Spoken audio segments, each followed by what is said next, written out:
Hi, I'm Tim Ard, and welcome to this edition of Along the ForestApps Road podcast. I thought I'd kind of simulcast this one. I'm also going to be videoing it to go on the YouTube channel. But this is kind of a weekly podcast that I put together, and it's available on Apple Podcasts, Google Podcasts, also Anchor Podcasts, all of the podcast providers, and also just recently on Amazon Music podcasts. So please check those out if you haven't already. But wanted to give a little update. We have had a little cancellation. I had about 5 or 6 people that had completely kind of already been registered for our storm sawing workshop at Biltmore Estates in Asheville, North Carolina. They started dropping out a little bit, and the others did not come through. And then I had one person that had to back out this morning. So I just felt like it really wasn't worth the Biltmore Properties time to kind of host us and have the classroom and everything together, because but the only person I have there would be one person. So, and I did have a couple people coming from the Samaritan's Purse Ministries, and they're looking at kind of revamping some of their training programs. So what I did is I called Bill this morning at Biltmore and more or less thanked him so much for giving us the opportunity. He said some of the other classes have been kind of slow booking here this spring also, and so we kind of discussed it a little bit, and we're going to try to maybe come up with a date for fall for that area up there. But right now, it's canceled out. I've changed all the arrangements, but I do have set up for those dates. I'm going to go up and do. Laura and I are going to go up and do a workshop for Samaritan's Purse and their staff. And then they're going to be looking at how to devise updates to their program over the next few months, putting more training out in the field with their volunteers by getting their supervisors, and they have district people that go out into the different areas with the trucks. And so they're going to be key people to be able to take and carry on the training out there for the volunteers. So we're going to go up to North Wilkesboro on the 10th and 11th, possibly the 12th, and do that. So I'm looking forward to that for sure. And this past week I had an awesome workshop in Chatsworth, Georgia, and it was organized by a gentleman, Walter Bland. Walter, he has a family plantation up there.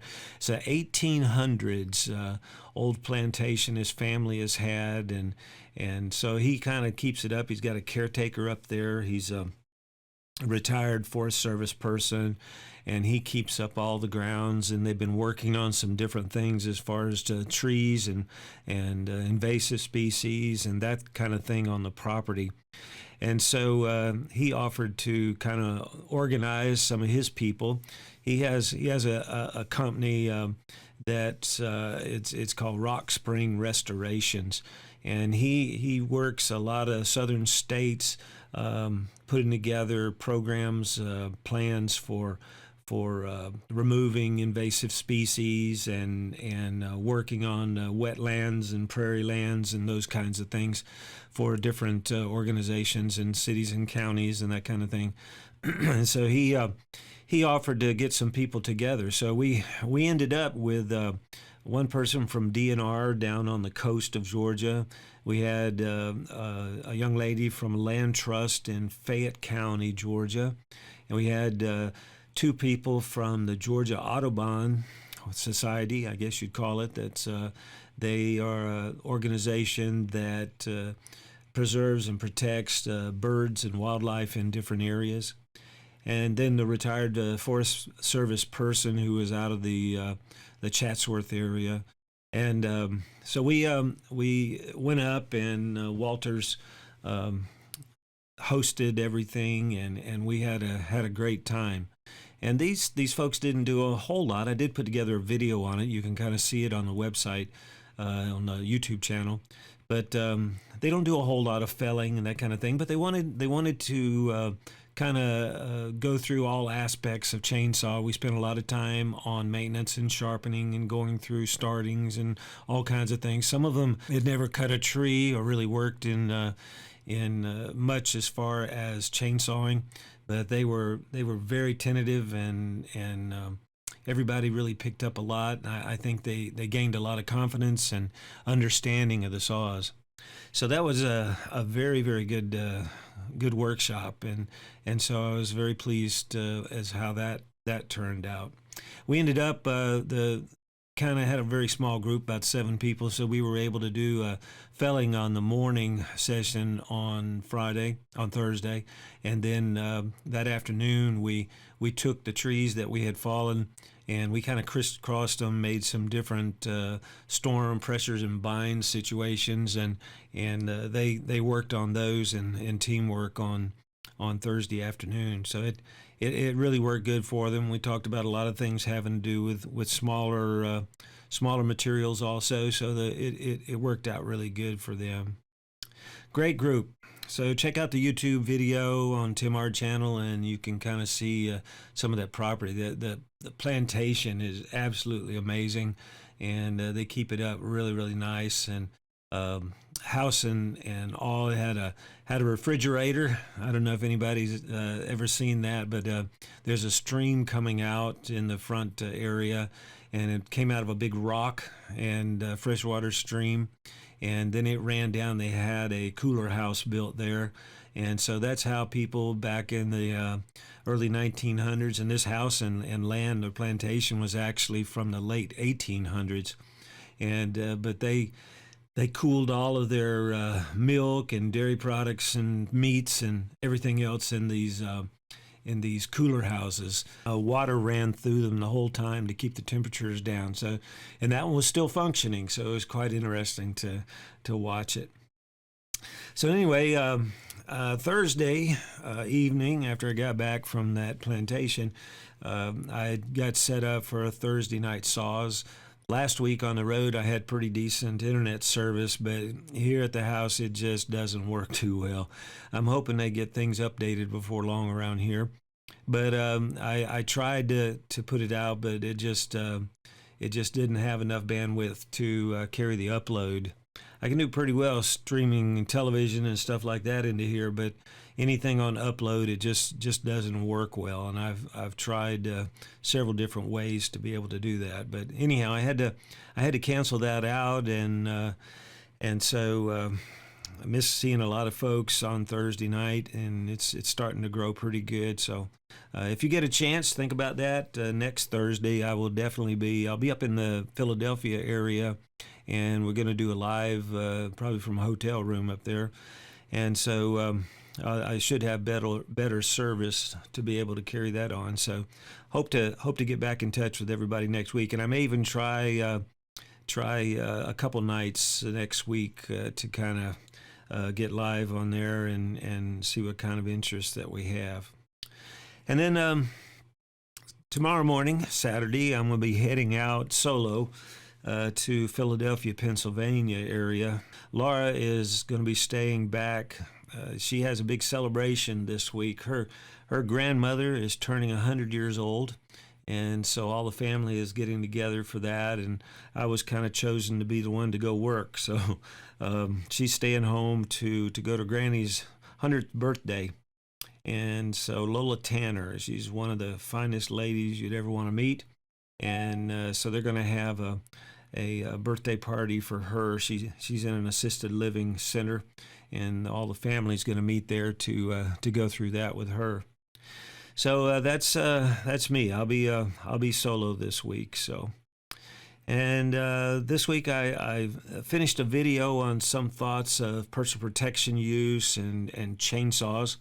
And check out the video on the Tim Ard channel, and it covers quite a lot of my thoughts as far as what I see out in the field quite often, and also it kind of sparked my my interest on on kind of doing this because of a lot of the videos that I see regarding chainsaws on YouTube and the other social medias, and some of it is I guess you'd say comical in some ways. It's bad that the people go through pain when a incident happens, but it is somewhat laughable, some of the things that people get involved with, just basically because they don't understand the planning processes and all.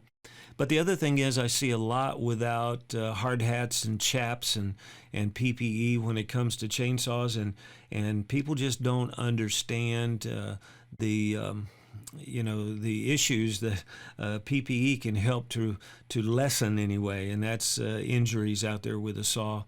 And the thing that really gets me, I understand it's kind of your choice in some cases on your own time. Now, if you're working for a company or city, county, state, there are some rules that have to be followed from a business standpoint, but it's something where if you're on your own, you have a little bit of a choice. But I'm gonna tell you, when you're out there and you're putting together social media and YouTube and this kind of thing, and there's a lot of people that go to those channels and things for education. They've got a situation coming up where they might need a saw or some other power tool, and we take and go to those channels to learn. And when you see people out there that deem themselves to be professionals, and they may very well be, but if they call themselves a professional and they don't have the PPE and they're doing weird things with chainsaws, I looked at one just the other day where there was a hanger up in a tree. In other words, a tree was lodged in another, and the gentleman goes up and appeared to be a logger and more or less cuts down the tree that the other tree is hanging in. And I know he's probably done that many, many times, but when you have somebody who hasn't a lot of experience in looking for those types of hazards, a lot of people are killed that way. And so it's important that we think through portraying techniques and planning processes and techniques that can help to reduce injuries and fatalities out there with chainsaws, not to increase them. And the other thing, is hard hats and no eye protection and no ear protection, or hard hats and ear protection with no eye protection. And it's just a matter of time, and then sometimes people fell thousands of trees and work in the woods for 30 years and nothing happens. And then the next person starts to work with them, or the next week something happens to them that they end up with a serious injury or loss of eye or a serious cut, and in most cases a struck by, and they didn't have a hard hat on, and they have serious brain injury or fatality. So it's so important that if you are putting things together for YouTube or other social medias, that you do recognize that a lot of people that are watching you are not as experienced as you are. And as Soren Erickson always used to say, and I've said this many times, experience is a good teacher, there's no doubt. But we have to remember there's two different kinds. There's good ones and bad ones. And you want to learn the good ones on your own and the bad ones from somebody else. It's a lot less painful, I understand. And so it's so important to think through that and to keep people safer out there that are running saws. We don't want to lose any people who enjoy working with saws. We want to make sure that they are kept as safe as possible, and that means anybody who is showing things needs to be really taking that into consideration and doing everything they can. Plus, a lot of times, a lot of the YouTube people YouTubers are trying to make some extra money and things. And I want to be honest with you is that I've been very blessed over the years by using and showing personal protective equipment that it's been an income source for me.